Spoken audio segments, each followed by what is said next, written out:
Hi book besties and welcome back to my channel. We are back with another reading wrap up. I feel like I only just filmed May's reading wrap up. Do you know what I mean? And now we're already in July, ready to do June's. I thought we'd just have a little cozy chit chat sit down video today. So I am fresh out the bath, got my PJs on. Well, I've got cycling shorts on because it is really fucking hot in the UK.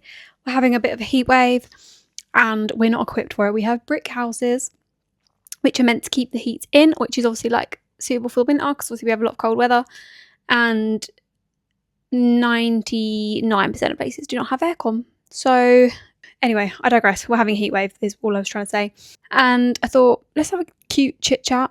I'll hold the mic today because I don't want to put it in the thing, so I thought I'll hold it, and it's like a little interview podcast type style. I also got this permanent bracelet, I don't know if you can see it like from the thing, with one of my besties, Jess, because I had my hen do actually on Saturday and we went for breakfast to start with, me and her, and then she kindly got that for me, so I'm literally so grateful. I don't think she watches my YouTube, but Jess, I love you.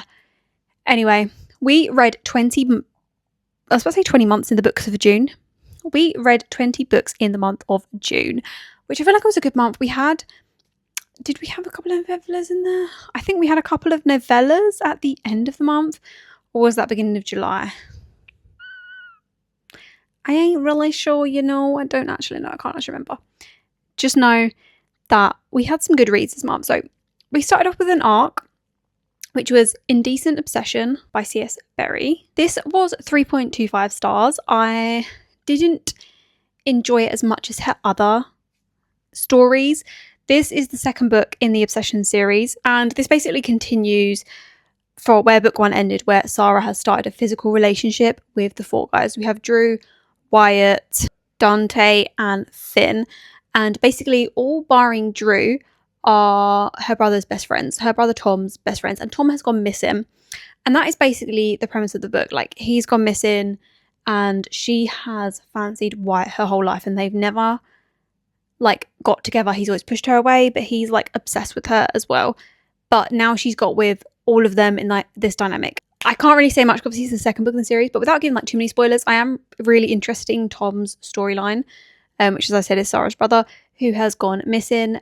I really enjoyed that type of storyline. I wish we would have got a little bit more. And if you love a spicy time, like, you're gonna like this. I always find C.S. Berry's books, because she writes a lot of YA as well, like it is like 90 to 95% smart, and I think that's why my rating wasn't a little bit higher, because I was sort of slumping with the spice in this one. I did find myself skimming a lot of sex scenes because I just wasn't in the mood for it, and it was just like quite repetitive. Do you know what I mean? And yeah, this isn't my favourite series of hers done. I think the other one that I'm reading, I actually can't remember what it's called, but it's Their Twisted Rules, that one. I think that's my favourite so far of hers, apart from like Wicked Rules or something. I'm getting all them mixed up, guys. I'm literally so tired. Like, it is 8 o'clock at night. I'm actually exhausted. Then we had Swift and Saddled, which is book 2 in the Royal Blue Ranch series by Lila Sage. And do you know what, guys? It feels like so fucking long ago I read this. Like, what the fuck? I honestly forgot. I knew I had read this, but I forgot I'd read this last month. I don't even know why. It was a 3.5 star. I enjoyed it more than the first book, which I'd done the month previous. But yeah, it was like a cute filler book, really. It was fun vibes. I did really like Weston, like he was a sweet soul. I would have enjoyed more discussion and info on his mental health, though, is the only thing. I feel like it was touched upon briefly, but not like dove into. But this follows Weston and Ava, and basically they meet one night at like the bar. Like, she has come to the ranch for like a job, and she's going to be like the interior designer of these houses, basically, that he is flipping, but he hasn't met her yet. And they meet at the bar and they have a steamy little kiss, and then later on she obviously goes to the ranch, realise it's him, and it's very much like a he falls first type of situation, and it goes from there. I am just really anticipating Gus and Teddy's story next, though. I'm really excited for that one. I love me a banter, enemies to lovers type thing, so I cannot wait for that. There is one quote that I did really enjoy, and I'm going to say it out for you guys now. You say you're not nice or warm or bright or any of these other fucking stupid words that people use to describe the sun, but I never asked you to be the sun. I rolled my eyes, trying to move them in a way that would stop the tears from falling. I would rather have the moon anyway. That was so cute, guys. Then we had The Dare by Harley LaRue. This was a 5-star. This was like a novella like prequel to the Losers duet. And I initially had started reading Losers Part 1 because I got like a arc thing on the duet because they were doing like a re-release for like an anniversary edition. And when I read the first chapter, I read the first chapter and then went on after the prologue. It basically said Art of the Dare. So I was like, shit, I need to read The Dare before I read this. And it was only like 148 pages and I ate this fucking shit up. This is a start of like a why choose from the duet. It's like a dirty, degrading, smutty good time. And we follow our FMC who meets our MMC and at a party, and he basically like degrades her in front of everyone and she comes to enjoy it. And they have a good night. That all goes on and it sort of sets up the scene for the duet, which I will go on to later, obviously, because I did read it this month as well. But first we had Catch by Evelyn Montgomery. This was a 4-star. I did this one just on audio. And honestly, if you tell me Joe Arden is narrating a book, I'm there. I'm eating that shit up. And Catch was no different. In this, we follow Rochelle, who works at a hairdresser's, and Hunter walks in and he's immediately entranced by her, like completely insta-love, is obsessed with her, like I need to know more and I just want to be with her. But they live on completely different sides. So Hunter has grown up in this very like rich world, rich community, and Rochelle has grown up struggling looking after her mum. I can definitely see why this has mixed reviews because there is very, very mixed reviews on there.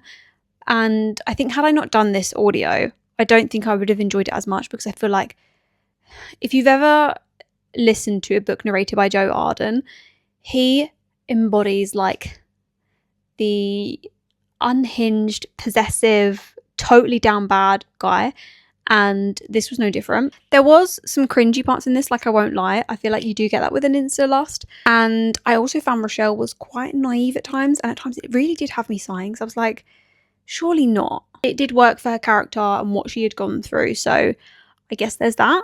Then we had Dark Fae by the Twisted Sisters, Susan Valenti and Caroline Peckham.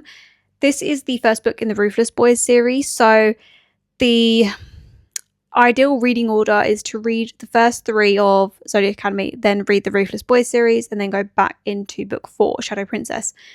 I didn't do that. I read the first 3, then I read Shadow Princess, and I realised I should have read Ruthless Boys because you got a cameo from one of the characters that is in Ruthless Boys. And you actually get quite a big spoiler for Ruthless Boys in Shadow Princess, which is why I think they say that is the preferred reading order. Like, obviously everyone is different, and I know that loads of people read Zodiac Academy and didn't even bother with Ruthless Boys.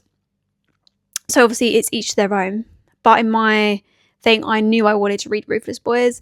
I love a why choose. And yeah, I'm actually sad that I put it off a little bit and wish I had gone into that because this was so good.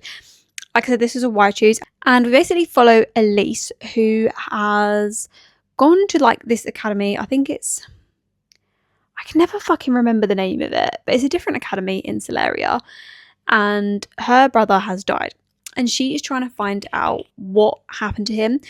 The police ruled it as a suicide. They said like he overdosed. Well, not even like suicide, like they just said he overdosed. And she's like, my brother was not like this. Like, I need to find out what is going on. I did film this in my reading vlog, so this might be like a little bit repetitive. But basically, she wants to find out what's going on. And she has in her head that someone at this academy has done it. And she needs to go to this academy now to find out who's done it. And there's 4 people mainly that are on her radar, which is basically like the 4 kings of the school.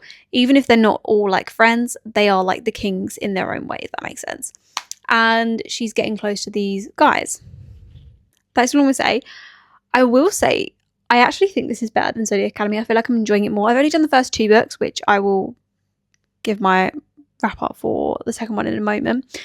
But where Zodiac Academy has its funny moments, but Ruthless Boys is really, really funny. Like, it has a lot more humour to it. Next, we had Restrict by Bethany Lauren. This one I actually started quite a few months ago and on my Kindle app on my phone, and I completely forgot about it. So when I saw it on there, I was like, let me read this quick novella. Let me get rid of it off my TBR. Let me finish it, sorry. And it was basically a quick, spicy dom sub novella. I think had I not left it so long in between reading like half of it, I think I would have enjoyed it a little bit more. But it's basically them doing like, one's a dom, one's a sub, and the dom is like, I can't remember what they called it, but basically in like a controlled setting, they show people how to tie people up and stuff, and the sub person in this ends up filling in for the night, and it sort of goes from there. They develop this connection. It's very insta-lovey, and yeah, it was okay. But then we read Yours by Bethany Lauren. That was a 3-star, by the way. Then we read Yours by Bethany Lauren, which again was a 3-star. And this was a novella, again, between 50 and 100 pages, roughly. This was a MMC and FMC. And basically, it was like It Had Always Been You. So they knew each other from years prior. I believe they had dated previously. And our FMC basically wanted to move away. And our MMC is waiting for her. He is like, she's the only one for me. I need her. And they end up coming together. And she is like a dom in a club. And he has booked him with her. Now, I will say, the only reason I got a 3-star was because I was very, very cringed and icked out, because there's one thing in this, and it does say at the beginning, like, there's sounding, and I did not know what sounding was, and I had to Google it, and I wished I hadn't.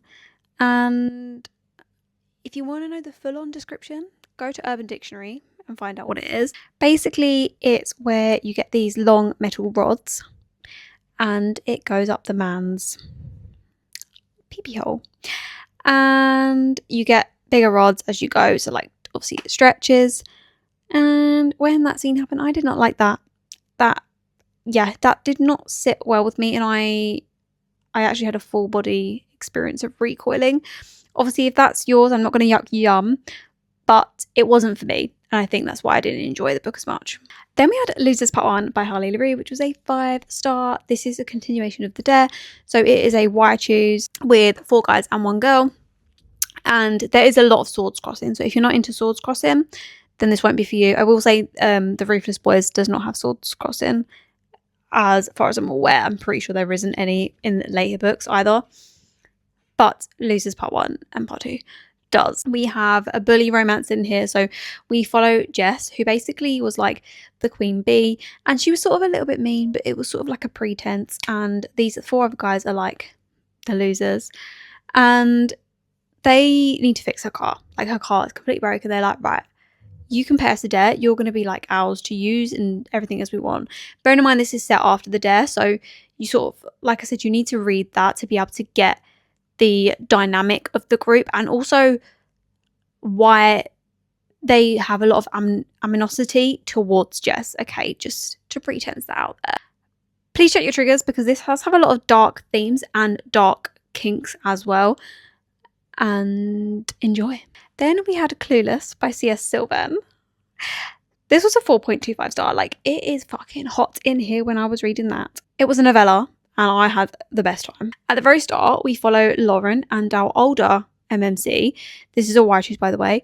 Our older MMC, Sean. And basically, they have like a sexy one-night stand right at the start of the book. And he does share some of his life with her. So he tells her that him and his stepson, who I will premise to say, he was only his stepson for less than a year. So, like, his stepson was like 18 or 20 or something when Sean met the mum. And they were married and divorced within the same year. So, just so you know, obviously they stayed friends and they share women sometimes. Fast forward a year and a half later, Sean has basically been searching for Lauren this whole time. He's like, I can't get her out of my head. I need her. Like, I don't know what to do. And the stepson is going to the dad's or stepdad's birthday party and bringing his new girlfriend. Who's the new girlfriend? Lauren. You can see where this is going. and I will leave you with your imagination. Then we read Twisted Devotion by Tilly Ridge. I know Tilly Ridge and C.S. Sylvan sort of co-write on some bits, but this one's they didn't. But I read this and it was a 2.75 star.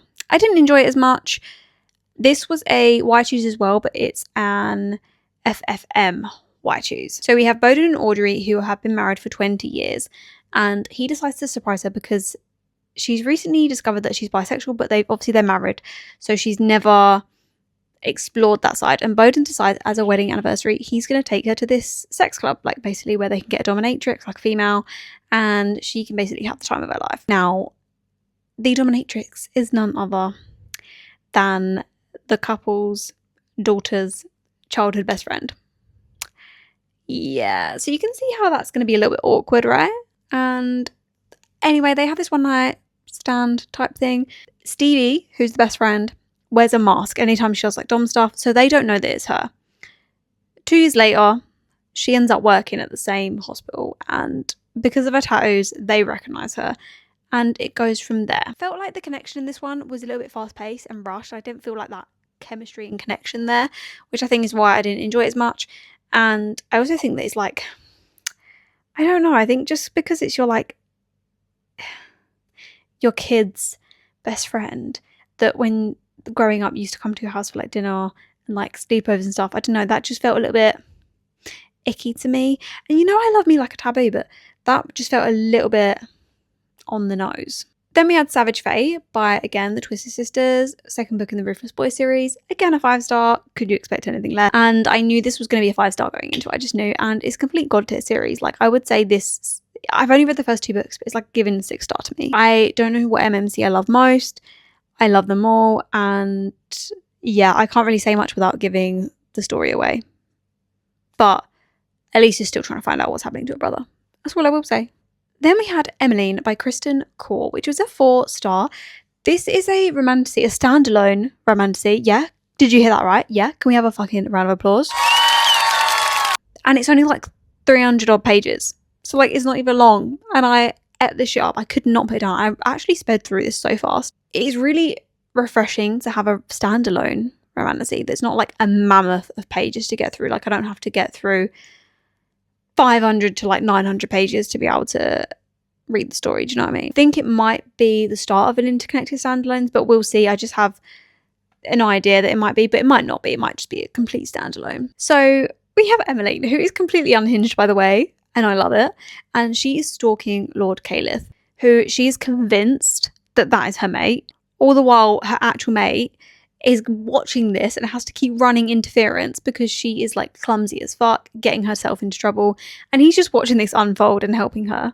And I love the side character in this. Like we have her, like Emmeline's best friends are like call her out when it needs to be. They rib each other, so like take the mick out of each other, and they're just not afraid to call each other out. Like if they need to, they will call you out and tell you that you're wrong or you're acting a bit like, but I did want to throw my Kindle halfway through, and not for like a bad reason, but because I was so immersed in the story and I really, really felt what the characters were going through. And I love this, guys. This was like, we have, I don't know if they're like fae. I'm pretty sure they say they're fae in the book, but then on the blurb stuff it says like sexy elves. So like I'm not really sure, but they are some sort of magical creature. Then we had Spies, Lies and Alibis by Natalie Walters. I did this one on audiobook and this was a 3-star. I was quite torn with this one because like I enjoyed it, but I wasn't actually fully invested. The premise of the plot was good. Like we had undercover spies, we'd had childhood's rivals to lovers, and a very protective MMC. So our FMC is going undercover to try and, I don't even know what she was trying to do. She was like trying to debunk something, and the MMC is an undercover FBI, and he is also trying to undercover stuff, and he's obviously very protective of her because that's like his childhood rival. Do you know what I mean? Like I liked the writing and it was really easy to get into and to figure out what was going on. Obviously I don't remember now because it was so long ago, but do you know what I mean? But I didn't fully invest in the characters. I didn't feel their chemistry at all. I feel like they had zero chemistry. No offense. And Sybil was so clumsy, like it actually irked me. I was like, oh, not again, because it was just constant. The narrators did an excellent job of voicing this. It wasn't duet narration though, it was dual, so they like did their own chapters and the other people's voices, which I didn't really like, but you win some, you lose some. Then we had Losers Part 2 by Harley Leroux again. This was another 5-star. I really, really enjoyed this. Continues on the story. These books are over 500 pages, guys. Both books. And although I really, really enjoyed the story, I feel like it could have been a lot shorter. I will admit, like, there's a hell of a lot of smart in this book. Or in both books, really. Lots of sword crossing and a lot of, like, plain mixed with pleasure type scenes as well. But there is also a ton of healing, which was my favourite part, of course. Each MMC and the FMC all play a part in this relationship dynamic. And I really, really enjoyed that. They all have their own trauma, their own insecurities, and they really just work through it together in a way that suits them. This was next to me, so I'm picking it up. But then we had The Deal by Elle Kennedy. I was actually watching off campus alongside this, so I did like a few episodes whilst I was reading this. Obviously not at the same time, but like on the same night. So I'd watch an episode, then I'd like read until it was bedtime.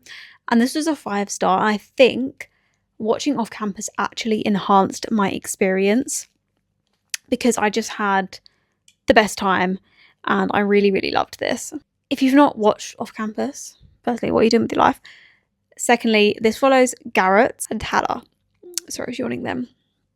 And Garrett basically wants Hannah to tutor him for this specific class. And Hannah's like, no, I don't have time, blah, blah, blah. And he's like, well, we'll make a deal. She fancies this other guy. And he's like, I will, like, get you to go with him. Like, you can be on my arm. Like, he'll like that. He wants someone, like, he's going to like you because you're, like, unavailable, basically. And you can tutor me for this. And she's like, okay, fine. Agrees to it.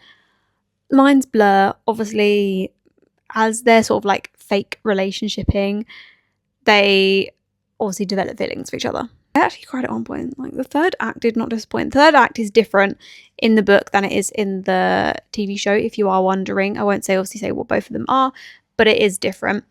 And oh my God, my heart was breaking for Garrett in this. If you've read it, you know, but you know, what am I, Australian? Anyway, obviously this was written like over 10 years ago as well, guys. So, or like published over 10 years ago. So there, in my opinion, Garrett comes across a lot more douchey in the start of this and a bit more, what's the word I'm looking for? Objectifying of women. But obviously it was written or published over 10 years ago. So like, I get it. Whereas in the series, he's cocky, but he's not like objectifying, if that makes sense. Then we had Pretty in Pink by LJ Shem. I did this one as an immersive read because it was free on Audible. And this was a 4-star. Like, it was a cute novella. We follow Grant and Layla. And basically the premise is if they've been friends with benefits for like 10 years. And one night, like he's down bad for her, but she has like commitment issues and he just wants to be with her. But he knows it's not ready. There's so much banter in this. But this one night, they end up pregnant. I think because she was like throwing up, like her pill didn't work or something. And they end up pregnant. So it's like an accidental pregnancy. She decides that she's going to keep it. And he's like, yes, like so happy. And it's not usually my favourite trope, like accidental pregnancy. I usually hate that trope. But if LJ Shen writes it, I need to read it. And I enjoy LJ Shen's writing. So I enjoyed this book. Then we had Valentine's Slay by Nives Allen. Again, this was another free Audible novella. This was only a 3-star. It was a cute novella as a break from other books, but like I wasn't like fully invested. I would have liked maybe a little bit more spice or a little bit more action at least. It's actually mostly from the MMC's point of view, barring the epilogue, I believe, which was a nice refreshing change than what you normally get in books. And the MMC was down bad for its curvy women, but basically our FMC gets buried alive and the MMC finds her and it goes from there. I won't spoil what happens, but there is a Valentine's Slay, as the book suggests. Then we had Their Dark Victory by C.S. Berry, which is the 4th book in the Untouched series, which was the one I was saying was my favourite series, but I couldn't remember the fucking name of it. And this was a 4.5 stars. I swear C.S. Berry puts fucking crack in these books. I cannot stop reading. I was inhaling it. This is my favourite series of hers I've read. I've said it before.